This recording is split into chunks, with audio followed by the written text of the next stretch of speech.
Hi, welcome to the Shepherd's Rest Doc Talk. This is episode 175B. I'm Cam, this is Julie. Yes, this is the Chronicles of the Apostles, and we are going through the book of Acts.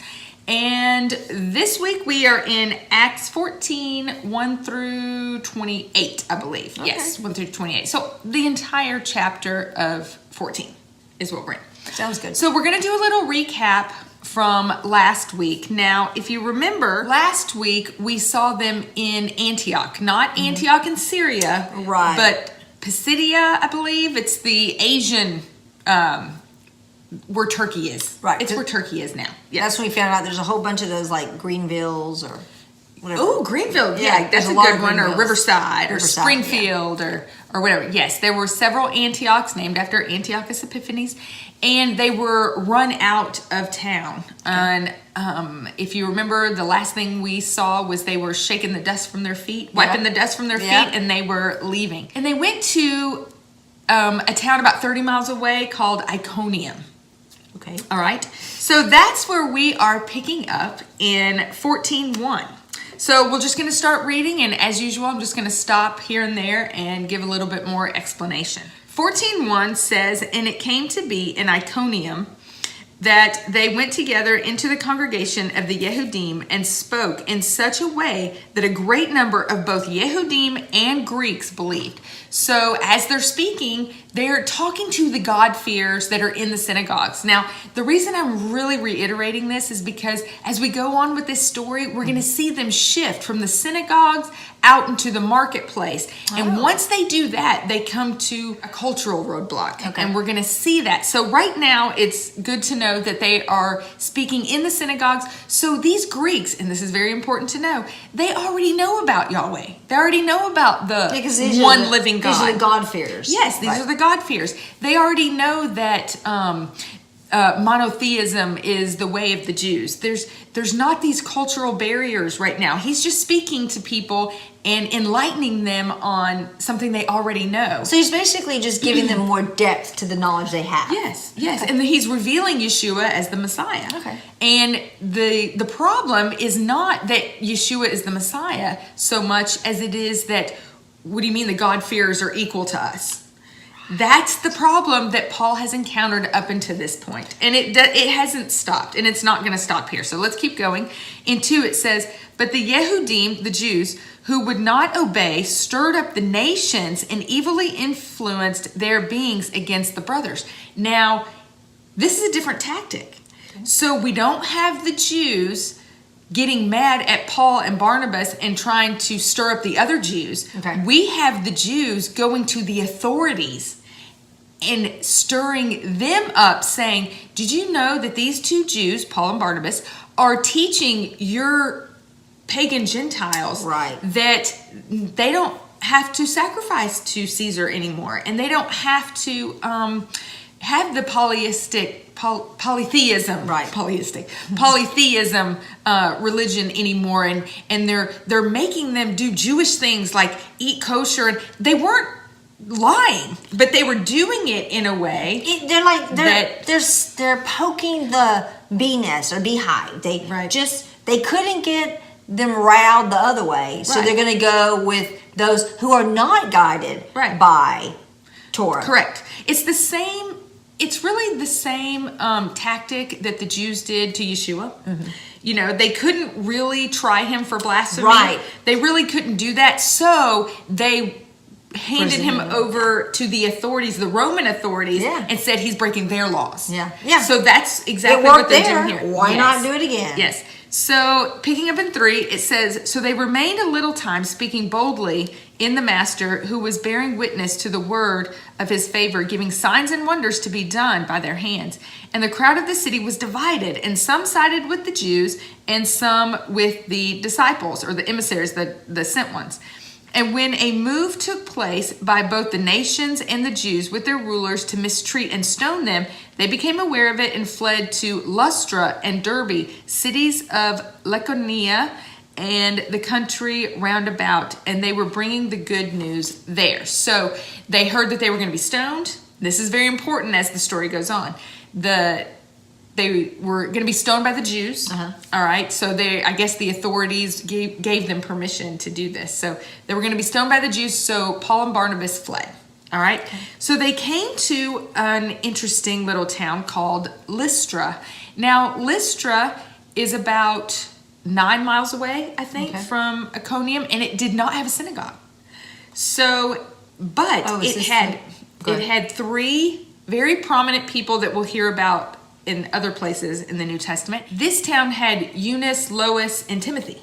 Okay. So Timothy is the one, 1st and 2nd Timothy. Okay. That's him.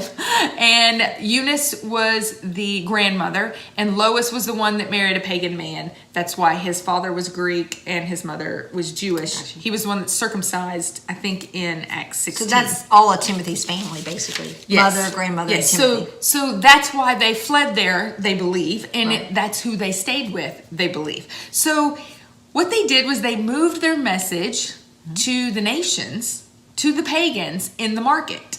All right. So as you go 8 through 20 is them in this town talking to the pagans. All right. Now this gets really interesting, and I thought it was kind of, I don't know. So let's just read. It says in 8, and in Lystra there was sitting a certain man disabled in his foot and crippled from his mother's womb, who had never walked. This one heard Shaul speaking, who looking intently at him and seeing that he had believed to be healed, said with a loud voice, "Stand upright on your feet." And he sprang up and began to walk. Now, I want to talk about a couple of things here. So one of the things that we really need to understand is that Luke tells the story earlier about Peter doing the same thing. Remember the man, they were going into the temple and they saw the man who was crippled from birth and restored his walk. All right. Now Luke is now telling the story of Paul doing this to kind of put them on equal playing field. Yeah. So he's saying, look, his message was just as important, and the same miracles were happening in the Gentile nations to the nations as it was in Jerusalem. But the other thing I saw was, and we've talked about this many times before, even when we went through the Chronicles of the Messiah, is that this is an indication that now the message is being brought to a certain group of people to restore their walk. All right, so in Jerusalem, it was, the healing of that man, restoring his walk. Now, Messiah's a message restores our walk. That's what it does. Now they're learning to walk in Messiah. So this, to me, is an indication that, man, his message to the nations is about to spread like wildfire. You know what's interesting is, if you go back and you look at a lot of the examples that Yeshua gives in the Gospels from the Tanakh, Old Testament, it's the healing of the leper. These are not Jews. It's not Israel. It's the nations that are having these examples being done. So, they were getting mad during Yeshua's time talking about this. They were getting very mad that, this is happening to the Gentiles. It should be happening to us. And now they're watching the examples that happened before happen again in their time. I can imagine that making them, they're already mad at just hearing the stories, and now to see it happening would really just... Right. So when Yeshua healed the man who was crippled from birth, they gave praise to Yahweh, went to the temple, spread the word. When Peter did it, same thing, gave praise to Yahweh. Now, what do you think happened here? With pagans? I know, but yeah. All right, let's keep reading. All right, so in 11, and when the crowd saw that what Paul had done, they lifted up their voices, saying, "The mighty ones have become like men and came down to us." And they called Barnabas Zeus and Paul Hermas, since he was the chief speaker. And so I want to give you just a little bit of a background. I thought this was very interesting. So there's a story, a legend in this particular city, and it's the legend of Busis and Philemon. All right, we're going to go with that. I don't know how to say Hermes, but that's about it with all the names you said. Well, okay, so Busis and Philemon, the legend goes that Zeus and Hermes came into the town seeking, disguised as men, and they were seeking charity.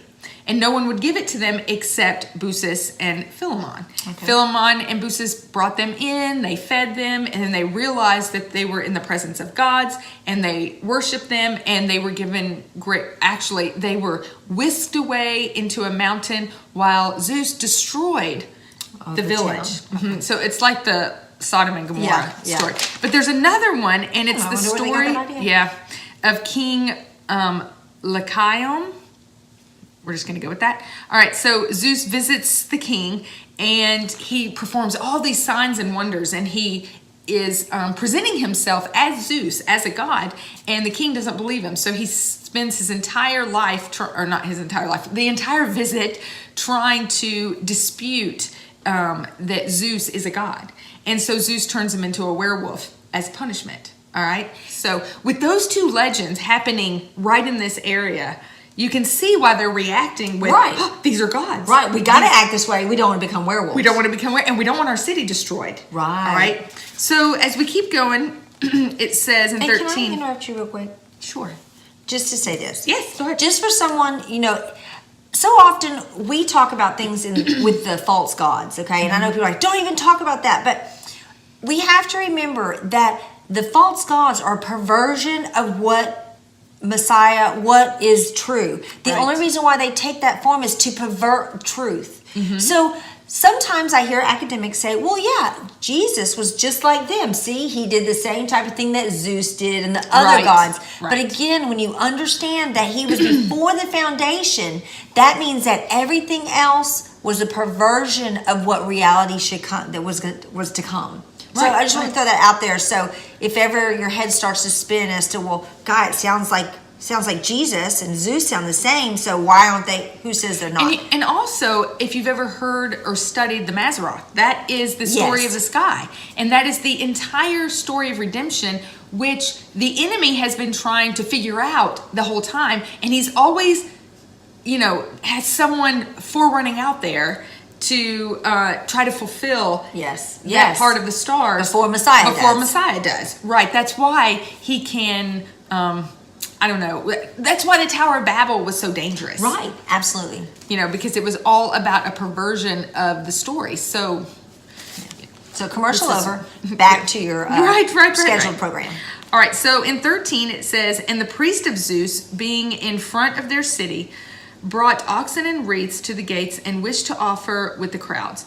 And when the emissary, the disciples or apostles, Barnabas and Paul heard this, they tore their garments and ran in among the crowds, crying out and saying, men, why are you doing this? We also are men with the same nature as you, bringing to you the good news to turn from these worthless matters to the living God, who made the heavens and the earth and the sea and all that is in them. So they're trying to connect with the crowd in the only way that the crowd knows how to connect, by nature. Right. This is the God that made the heavens and the earth and the sea and everything in it. Oh, okay. So it's not Zeus? It's where all these other gods they had for all these things. Exactly. And Paul is, not only is he up against a cultural barrier, he's also up against a language barrier. So from my studies of this, he wasn't even, they're speaking in different languages. So this isn't a heavily Greek-speaking population. This is a mix of Greek and other things. They have different dialects. They have all the different areas have the different dialects. Right. So often they'll have that, and then they'll all have one. Like you may go to a European country and everyone speaks a little bit of English, but it's choppy.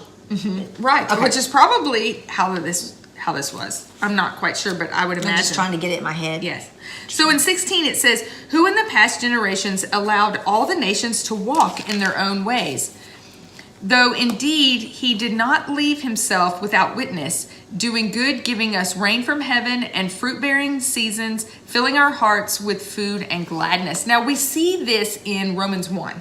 In Romans 1, Paul's explaining to them, look, even if you hadn't heard of the Lord, you still have the nature, he's still showing his attributes. Right. And he's proving the fact that you think that Zeus and all these other gods are legitimate shows that there is a higher power. Right. All right. And so he's just trying to make them understand, look, let's just understand there's one God.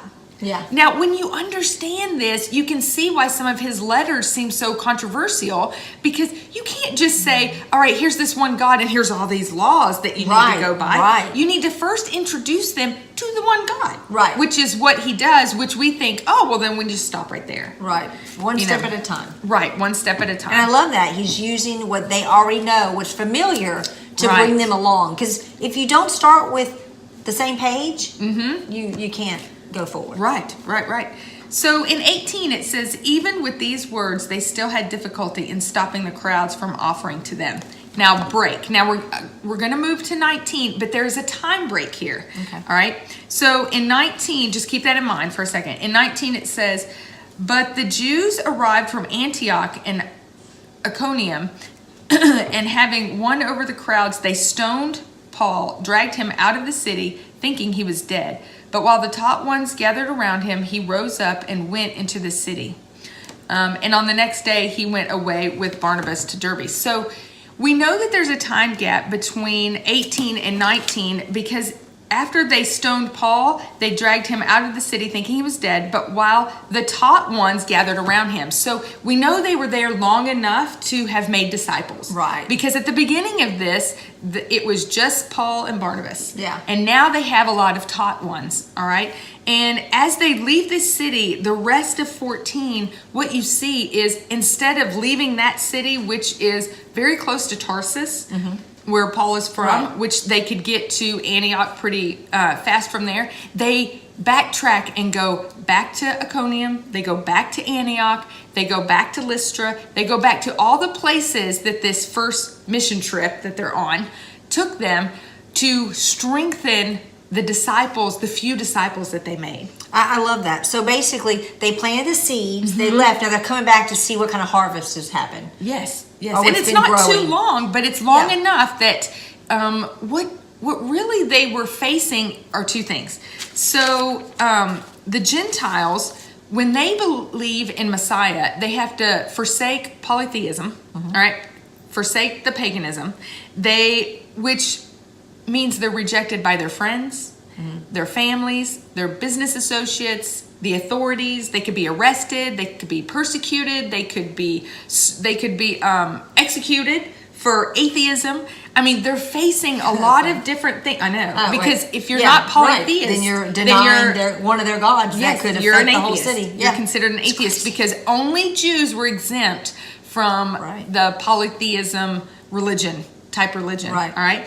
But if you were Jewish, then you have to forsake the man-made traditions that contradict Torah.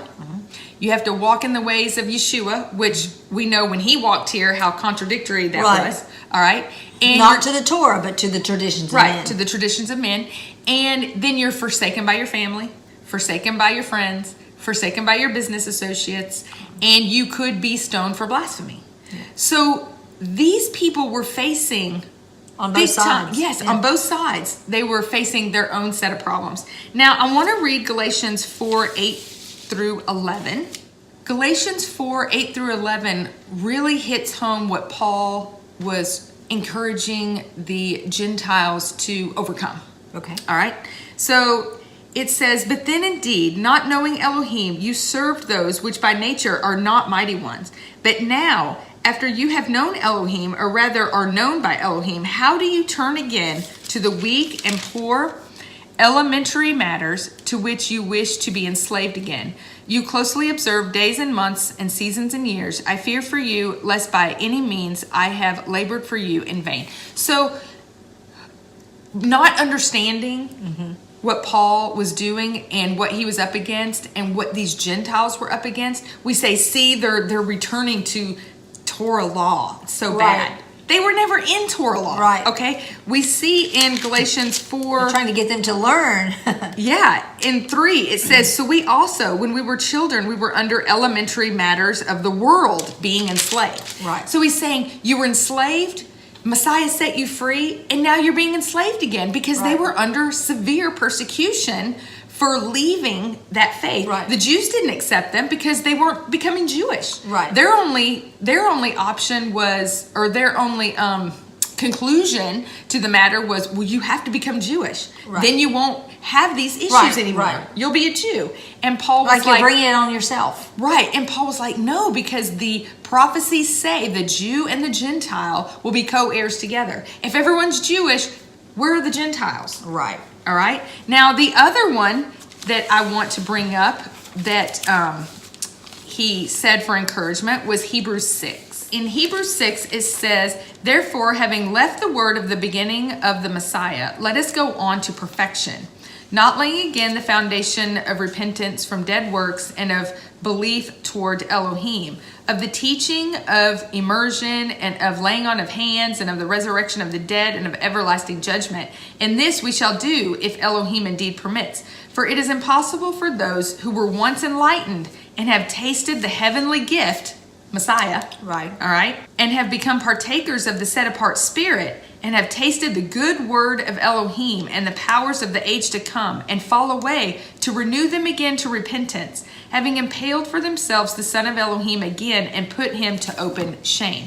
So in both instances, Paul is saying the Messiah set you free from the world, right, or he set you free from the entrapment that happens on the Jewish side. Right. All right. Either way, don't fall away. Don't go back. Right. You know, the Gentiles don't go back to the pagan ways, and the Jews don't go back and don't start denying Yeshua and making the Gentiles convert to Judaism. Right. Because the whole fight that we're going to see next week in Acts 15 is that the Jews were still requiring the Gentiles to be circumcised, which means convert to Judaism. You know, it really does tie in with this week's Torah portion on the fact that we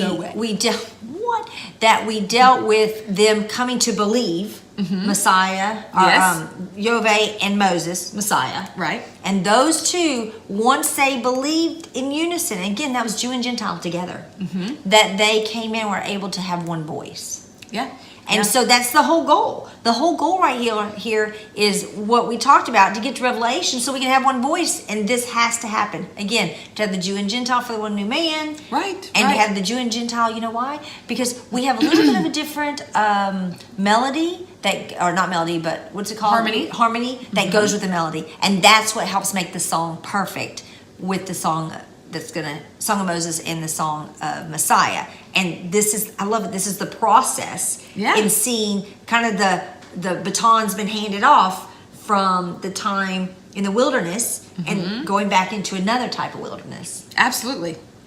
But I just really need you to understand, or we really need to understand what Paul was really up against so we can understand his letters. Once we understand that, then his letters make perfect sense. They don't seem to contradict one another, and they are perfect harmony. They are in perfect harmony with the rest of the scriptures. Right. As well. And it has to be. Yes, absolutely.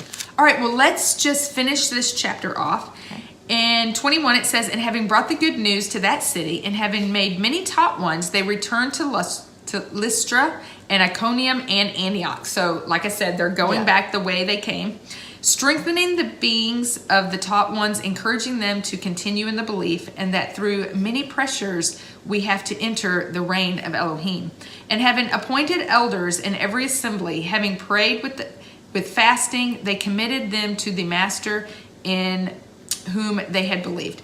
And having passed through Pisidia, they came to Pamphylia, and having spoken the word in Perg, they went down to Italia, and from there they sailed to Antioch, where they had been committed to the favor of Elohim for the work which they had completed. And having arrived and having gathered together the assembly, they related all that Elohim had done with them, and that he had opened the door of belief to the nations, and they remained there a long time with the taught ones. So, great job on the names. I mean, I would just be like, you think it's a great job, but we don't really know if that's how you say the names. We're just going to go with it. In our world, you did a great job, girlfriend. Good job. All right, so they've returned from their first mission trip. So this was their first outing. Inspired by the Holy Spirit. And so they've been to the synagogues. Okay. Paul's been stoned. They've been robbed. because we'll see later in somewhere in Galatians it says, I've been robbed, I've been right. all of these things for your sake. But they went back. He got stoned, and I don't mean high. He got stoned, and then they went back. Can you imagine? To all those places. I'm a little bruised, and he's getting less bruised as he goes. But yes, I survived this because of my love for the Lord and you, and showing them that how important it is to build up those Yes. disciples that he made. Yeah. That was his focus. Not that, I might get stoned, but I need to make sure that these guys are strong and they are continuing in the path of faith. And we're going to see, and we know from the letter of Galatians that after a while they started succumbing to the pressures of the Jews and the pagans. Right. So you see some of them going back to their elementary slavery of the world, and some of them are being circumcised. They're not following in the way of the Messiah. Yes, being converted, because Messiah is the one that brings the Jew and the Gentile together. Right. Not circumcision, not the law of Moses. The law of Moses comes because you're together. Right. All right. I mean, that is, it's one of those things, we don't do Torah to be saved. Right. We do Torah because we're saved. Just like James says, I will show you my faith by my works. Right. Yeah. Just one other thing about Paul that I was thinking, not only that, but what hope. It makes me think of Abraham and his brother that go into the fire. Abraham survives, and then the brother goes in and he dies. Yes. But by Paul being able to go back, it shows that the Lord is willing to preserve those that he chooses to. Absolutely. It gives them a living example that maybe they don't have. Yeah, very good. Very good. Well, that's all I have for you today. Thank you so much for joining us, and we will see you next week. Shalom.